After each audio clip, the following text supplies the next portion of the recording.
All right, good afternoon.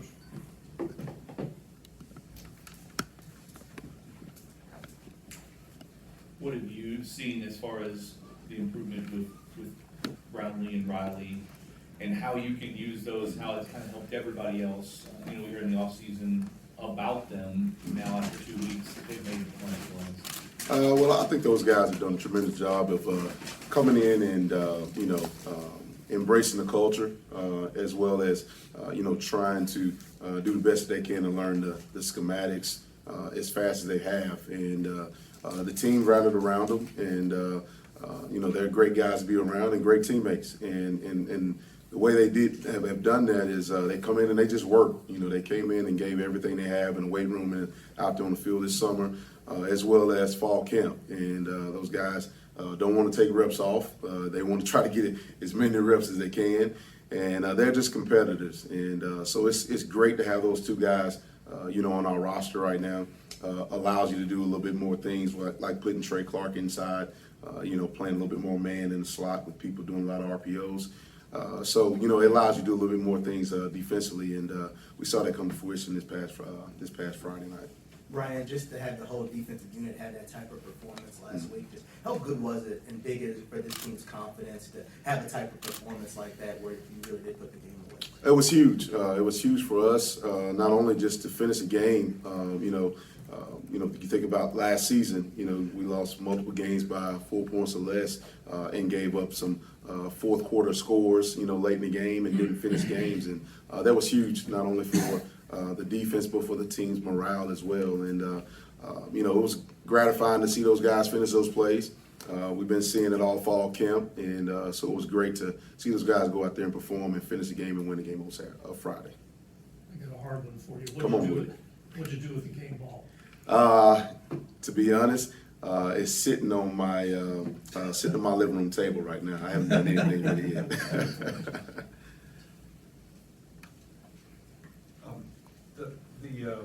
Last week, the preparation for this last season, I mean, you could probably do a little clinic on that as to how a team, what goes into a team kind of gathering itself and getting itself back together to come out and have a performance like they did this week. What were the keys during the week of preparation, do you think? Well, I think it was just, hey, get back to the basics, and I think the biggest thing from week 1 to week 2 was tackling. We got back to just, hey, let's get back to the fundamentals. Understand, hey, we got to tackle, man. We got to tackle a lot better. If you tackle better, that puts you in better situations to be in some more second and long scenarios or third and long scenarios, or just getting them to third down in general. That was the biggest thing, from week 1 to week 2 in the preparation. We did a little bit more tackling with tackling circuits. And our guys just executed, and just honed in on their assignment and not just trying to, go do something that's not a part of the schematics, within the scheme of the defense. And but our defense staff done a tremendous job this past week of getting their guys prepared, and I was so proud of them to go out there and execute on this past Friday night. Bryan, when you take a look at the first couple of games that FSU's played this season, what's sort of the first thing that kind of jumps out on film when you start breaking them down? You always start with the quarterback play. I think Jordan has done a great job in the first couple of games. You can tell he's grown a lot. He's matured a good bit to where he's, keeping his eyes downfield, making plays with his legs, but his throwing mechanics, as well as his placement of the balls, have been really good, really, really good these first couple of games. And that's something that I've seen from those guys over the past couple of years. Running the football really, really well. I mean, they're running the ball really, really well. I think they're one of the tops in the country in rushing the football, as well as one of the top offenses in the country. And when you have a dual quarterback that can run, design runs for quarterbacks, as well as have 3 dynamic running backs, in that running back room, that's a pretty dynamic offense, with really good receivers as well. So it's going to be a challenge for us this week, but I think overall offensively they settled into who they are, and you can see it in their style of play. You mentioned Jordan being a dual threat quarterback. When you come up with a game plan against them, do you have to make a decision of we're going to make him beat us by throwing the ball, or we're going to make him beat us by running the ball? You have to do a little bit of both. You have to figure out, hey, what are our strengths? What are the things we do well? you know, one of the things they do well, and see which one, you know, is better fit for us. And with him, you know, you want to be able to do both, because that sucker can do both. He can throw and run. You know, this past week, you know, I think we wanted to make Plumlee, make him beat us throwing the football. And but with Jordan, you got to mix it up, because that kid can beat you with his arm as well as his legs. You've talked a lot about depth since you've been here. Does that show that the depth has gotten better?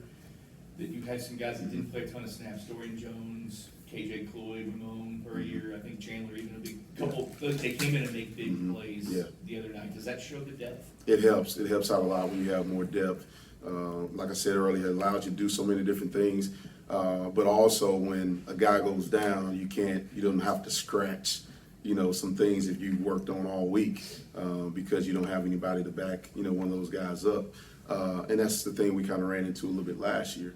But right now we have good depth, especially in the secondary linebacker core, you know, D-line as well. So the depth most definitely is getting a whole lot better, and it will be better hopefully after this season as well. Bryan, it's not uncommon for, you know, in this age of the transfer portal for players to, you know, play their former team. But, you know, we have a Jordan Travis or, you know, Jarvis Brownlee. There is a little bit more crossover. How does that, if at all, affect, you know, the game, or just maybe some of the pregame stuff or anything like that? Yeah, you know, emotions are a part of football. And, you know, I think with Jordan, who was, you know, a former Cardinal, and, you know, Jarvis, who's a, you know, former Seminole, you know, you try to keep those guys as calm as you can, because, you know, both of those guys want to beat their former team. So you got to just try to tell those guys, hey, you know, keep your emotions in check, you know, play the game, no need to talk, you know, just go out there and play, you know, have fun and execute the game plan. And, you know, at the end of the day, you know, hopefully we'll come out on top. But that's the biggest thing, just keep your emotions in check. Bryan, I asked Lance about this sort of thing on his side of the ball, but this is sort of a team-wide issue. Why do you think it is through the first couple games of the season there's been a little bit too many penalties for you guys liking?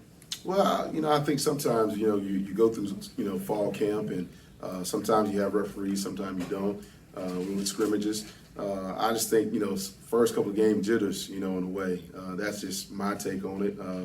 You know, I think, you know, we've tried to do a heck of a job of going on two, you know, with us jumping off sides a lot, you know.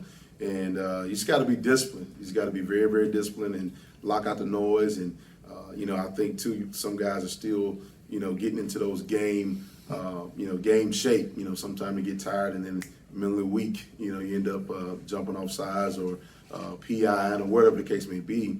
I think that goes into, you know, getting back into game shape, as well as just honing in onto your job and being a little bit more focused. Good. Thank you, guys.